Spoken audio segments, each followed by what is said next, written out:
wanted to talk a little bit about boxwoods because a lot of things are happening in there. The box moth is specifically. It first was in Europe and then came to Canada, and now it's in the United States.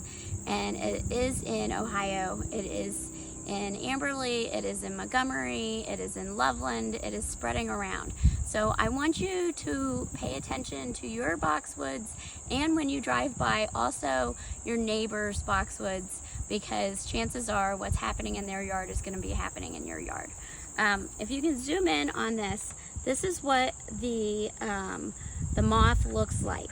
So it's going to have black around the edges, and it's going to have these little commas. There is a moth that looks exactly like this, but it will not have the commas, and it is a moth that is completely fine and not the box moth. But this is the big difference, is the two little commas that are right there. It's kind of white right here, and then you'll have the black on the outside. This is what the caterpillar looks like. The adults can live for up to 4 weeks and can fly up to 4 to 6 miles. The caterpillars are green, yellow, and white, and yellow and black stripes with the black spots. They're the only caterpillar that feed on the boxwood, and they take about 14 days to mature, and then they spread around 14 days in the pupa, maturing into this moth. Now, these caterpillars will be on the underside of the leaf. So just don't look above your leaf. What you want to do is you want to look at your boxwood and go underneath the leaf and look, and you're also going to pull it down and look on the insides, because if you see leaves that are looking bad on the inside, then you want to look for caterpillar, and unfortunately you also want to look for the black caterpillar poop.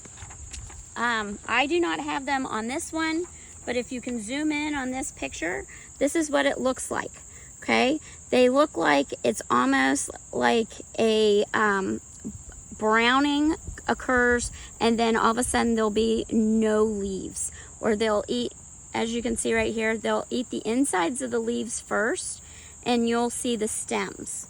That's what's going to happen. Now, I don't like spraying a lot of chemicals, but this is something that we need to be diligent about.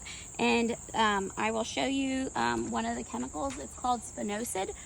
I like it, if you have a lot of them like I do, I like it to attach to the hose so I don't have to constantly be mixing the bottles and doing that. So again, you're going to read the label really closely to see what it recommends, and then you're going to have to do a couple rounds of this.